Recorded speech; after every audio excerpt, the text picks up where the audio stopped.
नमस्कार साथियों, मैं अवनीश कुमार आप सभी का आपके अपने YouTube चैनल तैयारीपुर में स्वागत करता हूं। तैयारीपुर चैनल के बारे में मैंने आपको पहले भी बताया है। फर्स्ट क्लास में फर्स्ट जो वीडियो हुई थी उसमें मैंने बताया था कि तैयारीपुर चैनल आपको क्या प्रोवाइड करेगी। देखिए, तैयारीपुर चैनल आपको प्रिपेयर करेगी, तैयार करेगी मेंटली रूप से भी और एग्ज़ाम के पॉइंट ऑफ व्यू से भी। मतलब ये है कि तैयारीपुर आपको जितने भी वनडे एग्ज़ाम होते हैं उसकी प्रिपरेशन भी कराएंगी। सारे सब्जेक्ट यहाँ से आपको पढ़ाए जाएंगे और साथ ही साथ बीच बीच में, चूँकि स्टूडेंट जब पढ़ाई करते हैं तो उनके साथ बहुत तरह की मेंटल प्रॉब्लम्स आती रहती हैं और उसी मेंटल प्रॉब्लम्स को कैसे वो ओवरकम करेंगे, कैसे विभिन्न प्रकार के मेंटल जो प्रॉब्लम्स होती हैं उसको कैसे हैंडल करेंगे, कैसे अपने आप को प्रिपेयर करेंगे ताकि वो पढ़ाई में हमेशा इन्वॉल्व रह सके, बिजी रह सके और सक्सेसफुल हो सके अपने लाइफ में। तो इसी क्रम में आज मैं आप लोगों के सामने लेकर के आया हूँ काउंसलिंग के बारे में। आपको बताऊंगा कि काउंसलिंग होता क्या है और काउंसलिंग कैसे की जाती है, कैसे मैं आपका काउंसलिंग करूंगा जब आप अपनी प्रॉब्लम मेरे साथ शेयर करेंगे। ठीक है, बीच बीच में हम लोग इस पर बात करते रहेंगे। एवरी वीक एक प्रॉब्लम के बारे में डिस्कस होगी और कैसे उस प्रॉब्लम से आप बाहर निकलेंगे उसके बारे में मैं अवनीश कुमार आप सभी को सजेशन दूंगा, बताऊंगा। तो सबसे पहले ये बता दूं कि काउंसलिंग होता क्या है। देखिए, काउंसलिंग क्या होता है, तो counselling is a talking therapy. Counselling क्या है, इसमें क्या करते हैं हम बात करके और जो भी प्रॉब्लम्स होती हैं उसको जानने की कोशिश करते हैं और फिर जानने के बाद विभिन्न प्रकार के अल्टरनेटिव्स आपके सामने क्या करते हैं, प्रेजेंट करते हैं। और दो तीन अल्टरनेटिव्स आपके सामने अगर प्रेजेंट होती हैं तो जिस सिचुएशन में आप हैं या जो भी आपके लिए कंफर्टेबल होता है, फेवरेबल होता है, आप उससे एक अल्टरनेटिव्स चुन करके और आप क्या करते हैं उसी को अपने ऊपर अप्लाई करते हैं और फिर आप धीरे धीरे अपनी जो भी प्रॉब्लम्स होती हैं उसको ओवरकम करते हैं। ठीक है, तो काउंसलिंग क्या है, एक टॉक थेरेपी है that allows people to discuss their problem with trained professionals. ठीक है, और प्रोफेशनल्स कौन होंगे, जो ट्रेंड होते हैं, जिनके पास डिप्लोमा की डिग्री होती हैं या फिर वो एमफिल होते हैं या वो इवन प्रोफेशनल्स किस फील्ड में होते हैं, काउंसलिंग के फील्ड में होते हैं। ठीक है, और किस तरह के इन्वायरमेंट में, तो काफ़ी पीसफुल एंड सेफ सिचुएशन और इन्वायरमेंट्स में क्या होते हैं, काउंसलिंग दी जाती है। ठीक है, तो पहला चीज़ आपने ये देखा कि काउंसलिंग का मतलब ये नहीं होता कि आपको डायरेक्ट सॉल्यूशन प्रोवाइड कर दी जाए। नहीं, काउंसलर क्या करते हैं, आपको या क्लिनिकल साइकोलॉजिस्ट जो होते हैं वो आपके सामने तीन चार पाँच जितने भी फेवरेबल क्या होते हैं, अल्टरनेटिव्स होते हैं, कह सकते हैं कि सॉल्यूशंस होते हैं, वो आपके सामने रखते हैं और आप उसमें से एक या दो सेलेक्ट करते हैं और उसी को क्या करते हैं, आप अपने लाइफ में इम्प्लीमेंट करते हैं और फिर आप धीरे धीरे ठीक होते हैं। दूसरी चीज़ कि काउंसलिंग जब भी होती हैं वो क्या होती हैं, पर्सन टू पर्सन वैरी करती हैं। ठीक है, it varies among person to person. उसके बाद काउंसलिंग में क्या होती हैं कि एक ट्रेंड जो एक्सपर्ट होते हैं वो क्या करते हैं, आपको हेल्प करते हैं किसमें, प्रॉब्लम्स को सोल्व करने में और आपको डिसीजंस कैसे लेना है जब आप किसी प्रॉब्लमेटिक सिचुएशन में होते हैं, वहाँ पे क्या करते हैं, वो आपको हेल्प करते हैं। ठीक है, तो ये आपको ध्यान रखना है। और देखिए, काउंसलिंग ऐसा नहीं है कि कोई सर दर्द का मेडिसिन है जिसको आप खाएं और उसी समय ठीक हो जाए।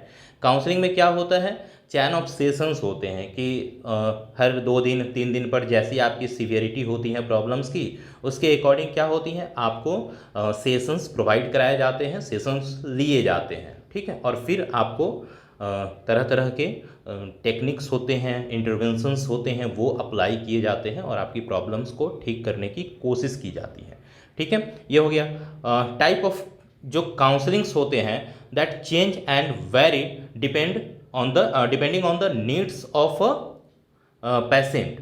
तो जो पेशेंट की नीड है, जैसी नीड है उसके अकॉर्डिंग जो काउंसलिंग होती है वो भी क्या होती हैं, वेरी करती हैं। ठीक है, ऐसा नहीं है कि आपको अगर बिहेवियरल प्रॉब्लम है, जैसे मान लीजिए कि आपको डिप्रेशन की प्रॉब्लम है। ठीक है, सबसे कॉमन जो आप जानते हैं डिप्रेशन की प्रॉब्लम है। तो डिप्रेशन की प्रॉब्लम्स का इसका ये मतलब नहीं है कि हर पर्सन को, हर क्लाइंट को आप सेम थेरेपी देंगे या सेम उसको सॉल्यूशंस आप देने की कोशिश करेंगे। नहीं, ये उसके सिचुएशन के अकॉर्डिंग क्या होते हैं, ये दिए जाते हैं। ठीक है, तो डिप्रेशन में भी क्या होंगे, तरीके अलग हो जाएंगे, प्रॉब्लम्स के सॉल्यूशन अलग हो जाएंगे। ठीक है, अब देखिए बात करते हैं काउंसलिंग क्या होता है, आप जनरली समझ गए होंगे। काउंसलिंग के फॉर्मेट्स क्या होते हैं वो जान लीजिए। देखिए मैं आपको बता दूं, काउंसलिंग के जो फॉर्मेट होते हैं वो होते हैं इंडिविजुअल और ग्रुप। इंडिविजुअल में भी एक होता है फेस टू फेस, कि आप अपॉइंटमेंट लिए, आप क्लिनिक अगर है, सेटअप है, आप वहाँ आते हैं और face to face clinical psychologist से या इवन काउंसलर से आप मिलते हैं, बात करते हैं। ठीक है, तो ये फेस टू फेस हो गया।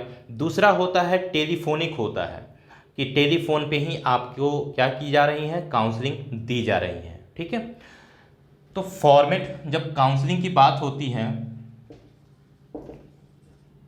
ठीक है, तो काउंसलिंग आप समझ गए होंगे कि एक क्लाइंट के सामने क्या किए जाते हैं, लॉट्स ऑफ जो अल्टरनेटिव्स होते हैं, सॉल्यूशंस होते हैं, वो प्रेजेंट किए जाते हैं। डायरेक्ट सॉल्यूशन देना काउंसलर का काम नहीं होता है। ठीक है, तो ये ध्यान रखना है। फॉर्मेट अगर इसमें जोड़ दे, फॉर्मेट ऑफ काउंसलिंग, तो ये इसमें दो हो जाएंगे। पहला तो हो जाएगा इंडिविजुअल, इसके भी दो कर दीजिए आप। एक तो फेस टू फेस काउंसलिंग दी जा रही है और दूसरा होता है टेलीफोनिक, जो कि आजकल ये चलन में है, ये दी जा रही हैं। ठीक है, बहुत सारे ऑर्गेनाइजेशन है, बहुत सारे गवर्नमेंट की स्कीम है जहाँ पे आप कॉल करते हैं और आपको क्या दिया जाता है, काउंसलिंग प्रोवाइड करी जाती है। ठीक है, दूसरा होता है ग्रुप में, ग्रुप काउंसलिंग। ठीक है, ये होंगे फॉर्मेट की बातें हो गई। अब चलिए थोड़ा स्टेजेस की बात करते हैं कि काउंसलिंग जब दी जाती है तो उसके क्या स्टेप होते हैं, स्टेजेस क्या है, क्या फॉलो किए जाते हैं, क्या क्रम है। जब आप एज अ पेशेंट जब आप जाते हैं किसी काउंसलर के पास, तो क्या वो स्टेप फॉलो करते हैं। ठीक है, तो वो देख लेते हैं। Step of counselling, steps of,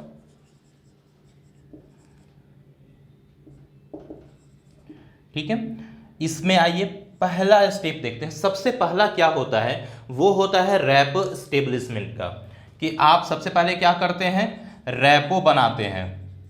ठीक है, रैपो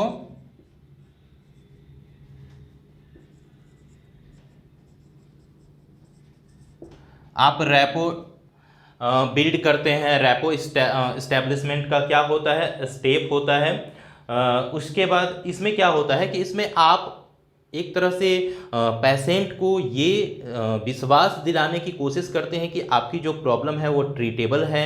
उसको एक तरह से विश्वास में लिया जाता है, जिससे कि वो आपके साथ कंफर्टेबल हो सके। जब तक कंफर्टेबल नहीं होगा, जब तक वो आपके साथ उनका रैपो अच्छा नहीं होगा, तब तक क्या होगा, वो अपनी प्रॉब्लम्स आपको बताने की कोशिश नहीं करेंगे या वो आपको बताएंगे नहीं। ठीक है, तो एक काउंसलर को सबसे पहला काम ये करना होता है कि आप उसको विश्वास में लीजिए, आप उसको ये भरोसा दिलाइए कि आपकी जो प्रॉब्लम्स हैं उसका सॉल्यूशन है, और आपकी जो प्रॉब्लम है उसके लिए आपको बेहतर से बेहतर सॉल्यूशंस देने की कोशिश की जाएंगी। ये जो भी साइकोलॉजिकल प्रॉब्लम्स होते हैं वो ट्रीटेबल होते हैं, तो इसीलिए आपको भी परेशान नहीं होना है। आप बिना किसी हेजिटेशन के आप अपनी प्रॉब्लम्स को रखने की कोशिश करिए। ठीक है, और रैपो इस्टेब्लिश जब भी करते हैं तो कोशिश करते हैं कि उसके जो भी ऐसी बातें करें जिससे कि वो कंफर्टेबल फील करें। डायरेक्ट आप जब भी काउंसलिंग में जाएंगे तो इसका ये मतलब नहीं है कि आप जाते हैं, आप डायरेक्ट एज अ काउंसलर आप क्या करें, डायरेक्ट उससे प्रॉब्लम के बारे में पूछना शुरू कर दें, प्रॉब्लम की बात करने लगे। ऐसा नहीं होना चाहिए। ठीक है, उसके बाद क्या होता है, अगला जो स्टेज होता है वो होता है जब आप रैपो इस्टेब्लिश हो गई। तो रैपो इस्टेब्लिश होने के बाद क्या होते हैं कि आप उसकी प्रॉब्लम्स को पहचानने की कोशिश करिए। तो जो दूसरा होता है वो होता है आइडेंटिफिकेशन ऑफ प्रॉब्लम। आप उसकी प्रॉब्लम को पहचानने की कोशिश करिए। और देखिए ये तब होता है, ऐसा नहीं है कि आप उससे बात करेंगे और वो फर्स्ट टाइम में ही अपनी प्रॉब्लम बता देंगे, क्योंकि जनरली क्या होता है, जिनके साथ प्रॉब्लम है, जो कहीं ना कहीं साइकोलॉजिकल प्रॉब्लम से सफ़र कर रहे हैं, उनको भी एग्जैक्ट पता नहीं होता कि प्रॉब्लम्स का कारण क्या है, कौन सा प्रॉब्लम है जिसकी वजह से उनकी ये हालत हुई है या बिहेवियर में चेंजेज आए हैं। तो वो घुमा फिरा करके भी बात कर सकते हैं, वो बहुत सारे बात करेंगे, बहुत प्रॉब्लम बताएंगे कि सर ये भी प्रॉब्लम है, ये भी प्रॉब्लम है, ऐसा भी होता है, ये भी प्रॉब्लम होती है। अब आपको क्या करना होता है, आपको एक तरह से रिकॉग्नाइज करना होता है कि इसका मेन प्रॉब्लम क्या है। ठीक है, जो प्रिंसिपल प्रॉब्लम होती हैं, जिसको प्रेसिपिटेटिंग फैक्टर बोलते हैं, जिसकी वजह से उनमें प्रॉब्लम्स हो रही हैं। ठीक, तो आपको क्या करना है, वो लॉट्स ऑफ प्रॉब्लम्स क्या करेंगे, आपके सामने प्रेजेंट करेंगे, बट आपको क्या करना है, उसमें से जो मेन प्रॉब्लम है उसको सेलेक्ट करना होता है। ठीक है, जब तक मेन प्रॉब्लम क्या है वो सेलेक्ट नहीं करेंगे, आप उसको काउंसलिंग, बेहतर काउंसलिंग नहीं दे पाएंगे, या काउंसलिंग देंगे भी तो उससे फ़ायदा उसको नहीं होगा, क्योंकि आपने जो प्रॉब्लम था, उसका जो रियल प्रॉब्लम, मेन प्रॉब्लम था, उसको आपने क्या किया, पहचान ही नहीं पाए। ठीक है, तो ये हो गया। चलिए नेक्स्ट स्टेप जो होता है वो होता है सेटिंग गोल्स। ठीक है, कि आपने गोल सेट कर लिया, जब आपको प्रॉब्लम्स मिल गए तो आप क्या किए, अब यहाँ पे एक गोल सेट कर लिया कि इसको काउंसलिंग कैसे देना है, क्या प्रोवाइड करना है, कब तक काउंसलिंग दी जाएगी। आप ये सब इसमें क्या करते हैं, पता लगाते हैं, इसमें डिसाइड करते हैं। ठीक है, सेटिंग गोल्स में। ठीक है, अगला जो स्टेप होगा वो होगा सेटिंग गोल्स के बाद क्या होते हैं, तो सेटिंग गोल्स के बाद होते हैं प्लान ऑफ एक्शन। अब क्या करेंगे, आप प्लान बनाएंगे। प्लान में आप बनाते हैं कि इसको किस प्रकार से दी जाएंगी, प्लान ऑफ एक्शन आपने तैयार किया कि इसको किस तरह से क्रियान्वित किया जाएगा। जो भी प्लान आपने बनाया है यहाँ इस स्टेज में, यहाँ पे क्या होंगे कि आपने उसको इम्प्लीमेंट करना शुरू किया। अब जब इम्प्लीमेंटेशन होंगी तो जाहिर सी बात है कि उससे क्या होगा, उससे कोप करना या ओवरकम होना शुरू होगा क्या, प्रॉब्लम। तो अगला स्टेप जो होता है वो क्या होता है, वो होता है overcoming the problem and evaluation. Overcoming the problem and, इसी में आप क्या करते हैं, इवैल्यूएशन भी करते हैं कि जो भी आपने इंटरवेंशंस दिया है वो किस हद तक उसके लिए क्या है, कारगर साबित हो रहा है, किस हद तक उससे उसको फ़ायदा हो रहा है, किस हद तक उसको बेनिफिट मिल रहा है। ठीक है, आप इसमें इवैल्यूएशन करते हैं। उसके बाद क्या होता है, तो उसके बाद होता है फॉलो अप। जब आपने ये दे दिया, एक सेशन में आपने इतने कर दिए, अब एक सेशन में जब इतने आपने इम्प्लीमेंट कर दिए, सारे स्टेप फॉलो कर लिए, तो अब क्या होता है, अब होता है फॉलो अप, कि आप नेक्स्ट सेशन में उसको क्या करते हैं, फिर से बुलाते हैं, नेक्स्ट सेशन का उसको क्या करते हैं, टाइम देते हैं, और आप सेशन बाई सेशन क्या करते हैं, उसको इसी प्रकार से काउंसलिंग देना प्रारंभ करते हैं। ठीक है, तो अगला होता है फॉलो अप का। ठीक है, फॉलो अप होते हैं कि आप उसको उससे पूछते हैं, काउंसलिंग के लिए उसको सेशन देते हैं, सेशंस होते हैं, और फिर क्या होते हैं, आप उससे बात करते हैं। हर सेशन में ये देखने की कोशिश करते हैं कि इससे कितना फ़ायदा हुआ, किस हद तक इसको बेनिफिट मिल रहा है। ठीक है, तो ये क्या होंगे, स्टेप्स हो गए। अब हम लोग बात करते हैं कि जो प्रोसेस है काउंसलिंग की, प्रोसेस की बातें हो गई, जो प्रिंसिपल्स हैं काउंसलिंग की वो क्या है, क्योंकि कुछ प्रिंसिपल्स आपको हमेशा ध्यान में रखना होता है एज अ काउंसलर। सबसे पहली चीज़ तो देखिए, जो भी पेशेंट आपके पास आते हैं, आपको सबसे पहला चीज़ तो ये ध्यान में रखना होता है कि आप जितने भी पेशेंट हैं, आपको उसको क्या करना है, एज ए इंडिविजुअल उसको एक्सेप्ट करना है, उसको ट्रीट करना है। ठीक है, each client must be accepted as an individual. ठीक है, तो आपको ये हमेशा ध्यान रखना है, ये नहीं कि हाँ इसको प्रॉब्लम है तो इसको आप एक मरीज के रूप में देखेंगे, नहीं। अगर ऐसा होगा तो फिर क्या होगा, वो आपके साथ कंफर्टेबल नहीं होगा, वो नेक्स्ट जो भी आपके फॉलोअप सेशन होंगे या जो नेक्स्ट सेशन होंगे उसमें वो आपसे इंटरेक्ट करना नहीं चाहेगा, बात नहीं करना चाहेगा। ठीक है। तो ये प्रिंसिपल्स होते हैं। उसके बाद क्या है, प्रिंसिपल्स में होते हैं कि जो भी आप डिसीजन ले रहे हैं, कहने का मतलब है कि डिसीजन मेकिंग जो एबिलिटी है वो क्या होने चाहिए, वो उसमें डेवलप होना चाहिए। किस में डेवलप होने चाहिए, जो क्लाइंट है उसमें। कि जब आप काउंसलिंग सेशन शुरू कर दिए तो सेशन बाय सेशन जब तक उसमें डिसीजन मेकिंग एबिलिटी का डेवलपमेंट ना हो जाए, जो काउंसलिंग आपने लिया है वो बेनिफिशियल उसके लिए नहीं हो पाएगा। ठीक है, तो ये प्रिंसिपल्स हैं। उसके बाद क्या है कि ये एक लर्निंग सिचुएशंस है। ठीक है, जब भी आप काउंसलिंग करते हैं आपको ये ध्यान में होना चाहिए कि ये एक लर्निंग सिचुएशन है that will help the individual in changing their behaviour. ठीक है, कि एक तरह से उसके बिहेवियर में चेंजेज लाने के लिए ये होना चाहिए। क्या होना चाहिए, काउंसलिंग होना चाहिए। ठीक है, तो ये आपको ध्यान रखना है। उसके बाद आप जो अगला प्रिंसिपल्स हैं जिसको आपको ध्यान में रखना होता है वो होता है कि जो काउंसलिंग प्रोसेस होती हैं वो क्या है, काफ़ी कॉन्फिडेंशियल है। तो आपको क्या करना होता है, कॉन्फिडेंशियलिटी को मेंटेन करना होता है, ये आपको ध्यान में रखना है। ठीक है, अगर देखा जाए तो सी फॉर काउंसलिंग में सी से मतलब यही होता है कि आपको कॉन्फिडेंशियलिटी को मेंटेन करना है। ये नहीं कि हाँ उसकी क्या प्रॉब्लम है आप दूसरे से उसको डिस्कस करेंगे। अगर ऐसा करेंगे तो फिर क्या होगा, नेक्स्ट जो सेशन होंगे उसमें रैपो इस्टेब्लिश नहीं हो पाएंगे। ठीक है, तो ये आपको ध्यान में रखना है।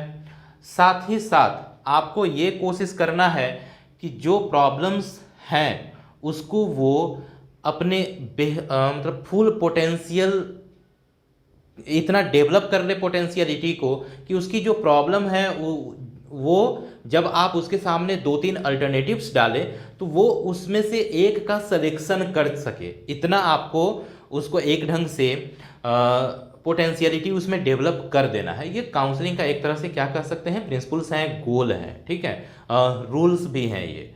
ठीक है, अब आइए बात करते हैं कि काउंसलिंग के क्या उद्देश्य हैं, ऑब्जेक्टिव्स ऑफ काउंसलिंग। तो काउंसलिंग का क्या है, काउंसलिंग के जो ऑब्जेक्टिव्स होते हैं वो होते हैं behaviour, objectives of counselling. First तो है कि बिहेवियरल चेंज, इसका जो गोल है वो क्या है, बिहेवियरल चेंजेज लाना। किसमें, जो क्लाइंट हैं, जो पेशेंट हैं, उसके बिहेवियर में चेंजेज लाना भी क्या है, इसका उद्देश्य है। ठीक है, अगला क्या है, अगला है कि जो प्रॉब्लम सॉल्विंग स्किल्स हैं वो क्या करना, डेवलप करना। ठीक है, प्रॉब्लम सॉल्विंग स्किल्स को डेवलप करना।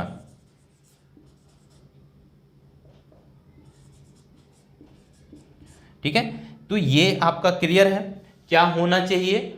उसके बाद क्या है, इसके उद्देश्य क्या है, गोल क्या है कि इंप्रूविंग रिलेशनशिप। ठीक है, तीसरा यहां लिखता हूं, इंप्रूविंग रिलेशनशिप। ठीक है, कि काउंसलिंग का ये गोल होता है कि आप किस ढंग से आप उसके जो रिलेशंस हैं अदर पर्सन्स के साथ वो कैसे आप इंप्रूव कर रहे हैं, कैसे डेवलप कर रहे हैं।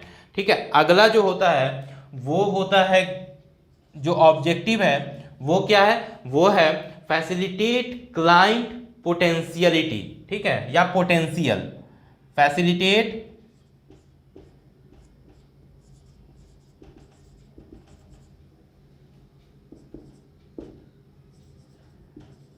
Client potential. जब तक आप उसके पोटेंशियल को फैसिलिटेट नहीं करेंगे, डेवलप नहीं करेंगे, वो कैसे 2-3 जो आप उसके साथ उसके सामने अल्टरनेटिव्स प्रेजेंट करेंगे, कैसे वो सेलेक्ट करेगा। तो आप क्या करना है, आपका काम है कि आप उसके पोटेंशियल जो है उसको क्या करें, इम्प्रूव करने की कोशिश करें, इन्हेंस करें, डेवलप करें। ठीक है, तो ये बातें थी किस चीज़ की, ये बातें थी क्या उद्देश्य होने चाहिए काउंसलिंग के, ये बातें यहाँ पे किया। आगे चलते हैं, देखते हैं अगला इसमें क्या है। तो अगला है टाइप ऑफ काउंसलिंग। ठीक है, टाइप ऑफ काउंसलिंग में क्या होता है वो देख लीजिए।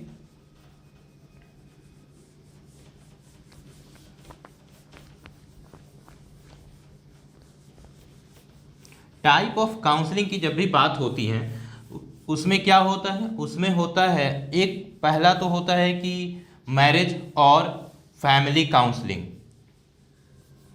जिसको रिलेशनशिप काउंसलिंग भी बोलते हैं।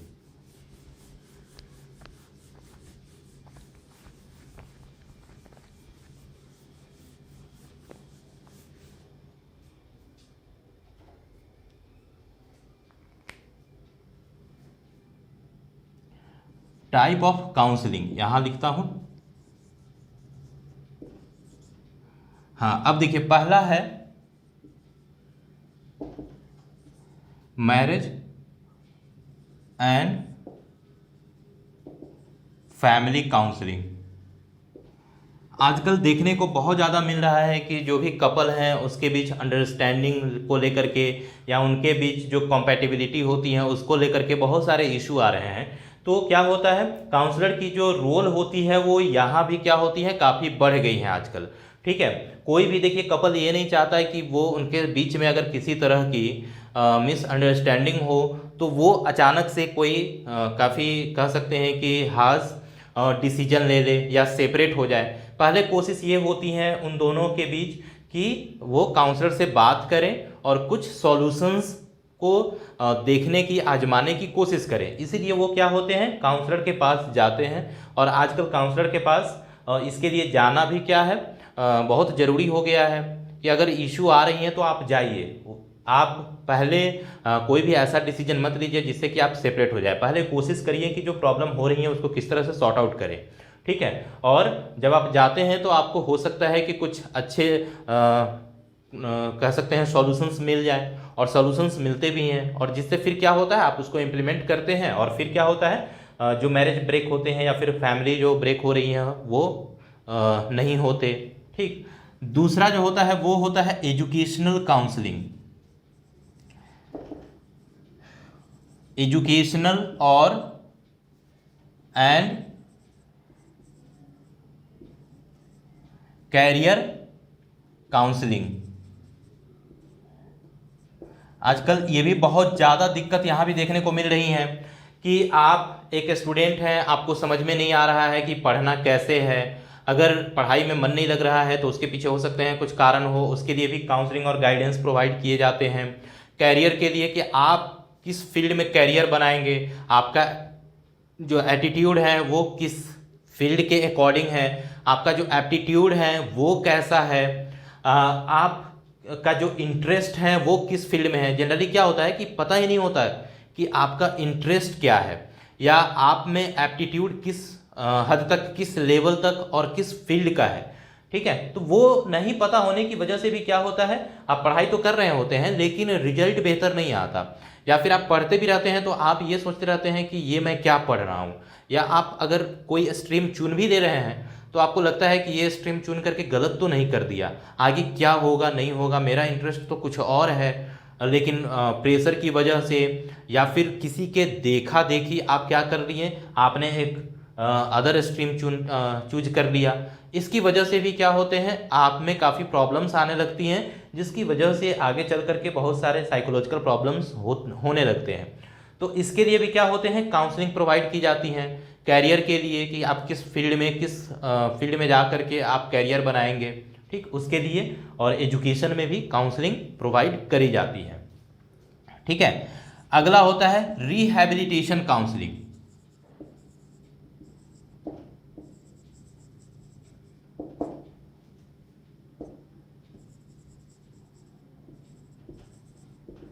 ठीक है, रिहैबिलिटेशन काउंसलिंग होती है कि आप अपने आप को कैसे रिहैबिलिटेट करेंगे, किसी भी सिचुएशन में अपने आप को कैसे ढालेंगे आप, उसके लिए भी क्या होते हैं, काउंसलिंग प्रोवाइड करी जाती है, काउंसलिंग दी जाती है।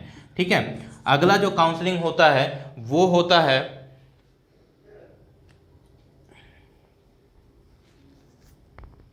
Mental health counselling. Mental health counselling में भी बहुत सारे आते हैं फैक्टर्स मेंटल हेल्थ काउंसलिंग में आप देखते होइएगा कि जितने भी मेंटल प्रॉब्लम है,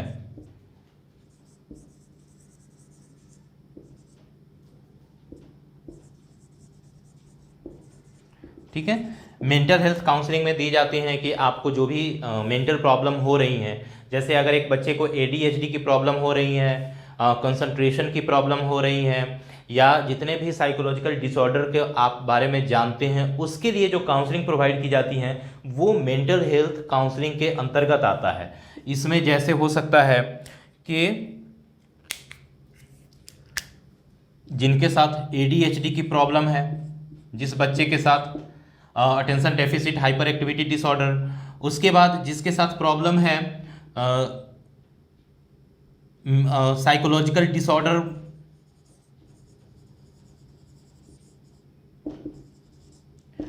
जितने भी डिसऑर्डर हैं वो सब इसमें आते हैं।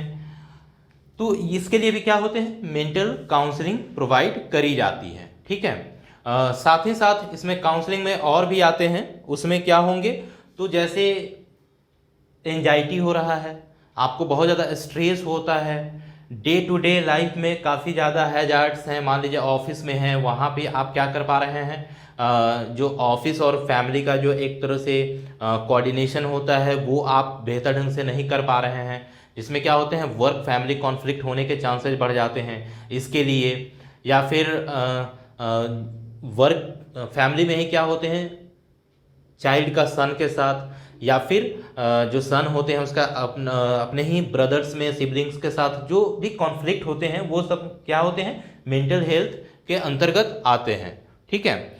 उसके बाद क्या होते हैं, इससे थोड़ा अलग है, जिसके लिए रिहैबिलिटेशन सेंटर्स भी हैं या डी एडिक्शन सेंटर्स भी प्रोवाइड बनाए हुए हैं, वहाँ भी आपको काउंसलिंग प्रोवाइड किए जाते हैं। मतलब क्या हुए कि आप अगर सब्सटेंसेस, अगर आप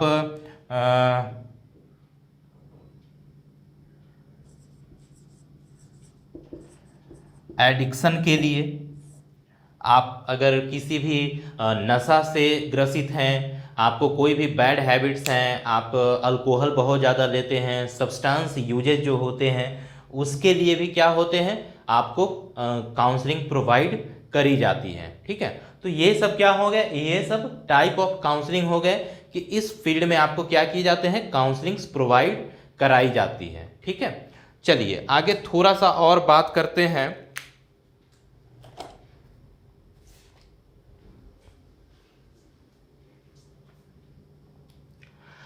जो मेंटल हेल्थ काउंसलिंग्स प्रोवाइड आपको करी जाती हैं उसके बारे में थोड़ा सा जान लीजिए। मेंटल हेल्थ काउंसलिंग को भी 3 तरह से दिए जाते हैं। एक होता है सपोर्टिव काउंसलिंग,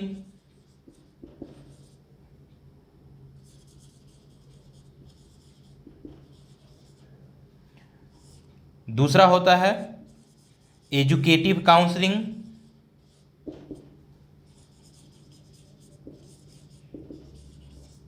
ठीक है।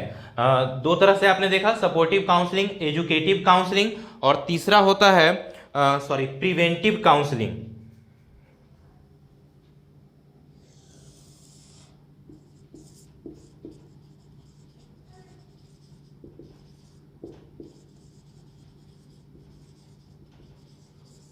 तो ये क्या हो गए, ये काउंसलिंग्स देने के तरीके हो गए, किसमें, मेंटल हेल्थ काउंसलिंग के अंतर्गत आप सपोर्टिव काउंसलिंग देते हैं, एजुकेटिव काउंसलिंग देते हैं, और प्रिवेंटिव काउंसलिंग्स आप प्रोवाइड करते हैं, ठीक है। अब आइए, अब देख लेते हैं काउंसलिंग्स के जो कैरेक्टरिस्टिक्स है काउंसलर के, वो क्या होने चाहिए, मतलब कि एक काउंसलर में क्या क्या गुण होना चाहिए। ये बहुत जरूरी है समझना कि उसके क्या क्या गुण हैं और वो आप में होने चाहिए, तभी आप एक काउंसलर और एक अच्छे काउंसलर के रूप में आप जाने जाएंगे।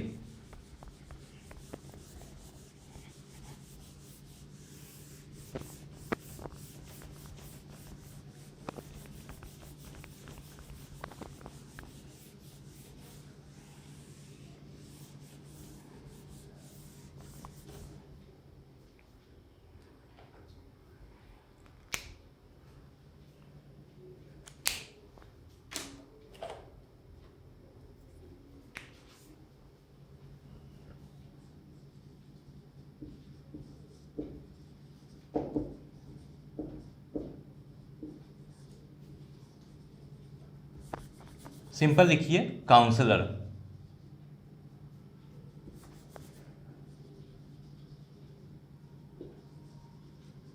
ठीक है, काउंसलर के क्या गुण होते हैं, क्या होने चाहिए? देखिए, सबसे पहला गुण ये होना चाहिए कि आपको इम्पैथेटिक होना है। ठीक है, आपको सिंपैथेटिक नहीं होना है, आपको इम्पैथेटिक होना है।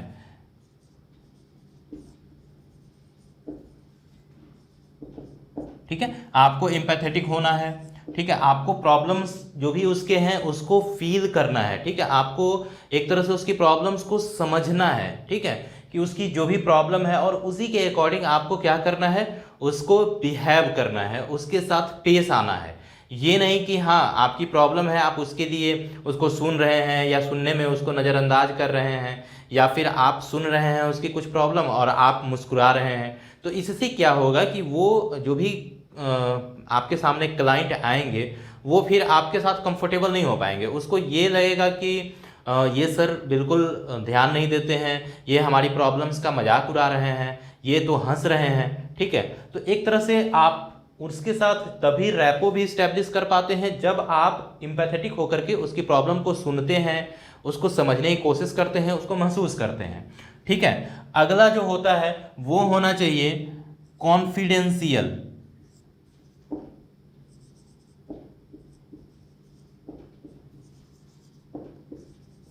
कॉन्फिडेंशियलिटी की गुण आप में होना चाहिए कि आप क्या करें, किसी की भी प्रॉब्लम है उसको आप कॉन्फिडेंशियल रख सके, आप उसको क्या कर सके, क्लोज करके रख सके। ऐसा नहीं कि आपने एक का प्रॉब्लम सुना और दूसरा जब आपके सामने आया तो आपने पहले वाले का सारा बात उसके साथ क्या कर दिया, डिस्क्लोज कर दिया। ऐसा नहीं होना चाहिए। ठीक है, आपको उसकी प्रॉब्लम्स को सुनना है, उसको समझना है, उसको काउंसलिंग करना है और उसको अपने अंदर ही रखना है, ना कि उसको इधर उधर किसी से शेयर करना है। ठीक है, तो ये गुण होना चाहिए। उसके बाद होना चाहिए क्या, गुड,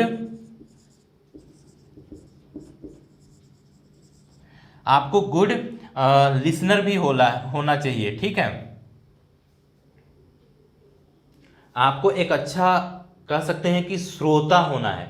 अगर जब तक आप एक अच्छा श्रोता नहीं होंगे, जब तक आप किसी की प्रॉब्लम्स को बेहतर ढंग से सुनेंगे नहीं, तब तक आप उसकी प्रॉब्लम्स क्या है वो समझ नहीं पाएंगे, और जब तक आप समझ नहीं पाएंगे आप क्या कर नहीं पाएंगे, काउंसलिंग दे नहीं पाएंगे। ठीक है, तो एक अच्छा लिसनर होना है आपको। ठीक है, आगे क्या है, अगला है कि आपको केयरिंग होना है, आपको नॉन जजमेंटल होना है। ठीक है, आपको केयरिंग होना है, आपको नॉन जजमेंटल होना है।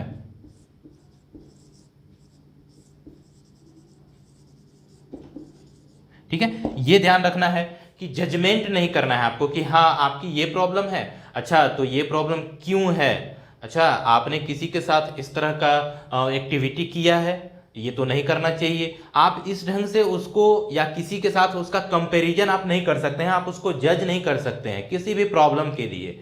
ठीक है, ये नहीं कि हाँ आप जज करने में क्या होता है, जज आप अगर करने लगते हैं तो इससे बायसनेस आने लगती है। ठीक है, ये नहीं कि जेंडर के आधार पे या आप उसके रीजन के आधार पे किसी भी प्रकार से आप उसको जज नहीं करेंगे, ना ही आप किसी तरह के बायसनेस का शिकार होंगे। ठीक है, नॉन जजमेंटल होना है। उसके बाद होना चाहिए क्या, आप में पैसेंस होना चाहिए। ठीक है, तो आपको क्या होना है, पैसेंस आप में होने चाहिए। ठीक है, कि आप उसको सुने, क्योंकि देखिए कोई ज़रूरी नहीं है कि वो आप काउंसलिंग जो सेशन होगा वो सिर्फ 2 मिनट का होगा, 4 मिनट का नहीं। काउंसलिंग सेशन मिनिमम 40 से 45 मिनट के होते हैं, होने चाहिए। तो वहाँ पे अगर आप में पैसेंस नहीं है प्रॉब्लम्स को सुनने का, तो आप एक अच्छा लिसनर नहीं बन पाएंगे। इसलिए पैसेंस होना बहुत ज़रूरी है। उसके बाद क्या होना चाहिए, उसके बाद होना चाहिए इमोशनल स्टेबल।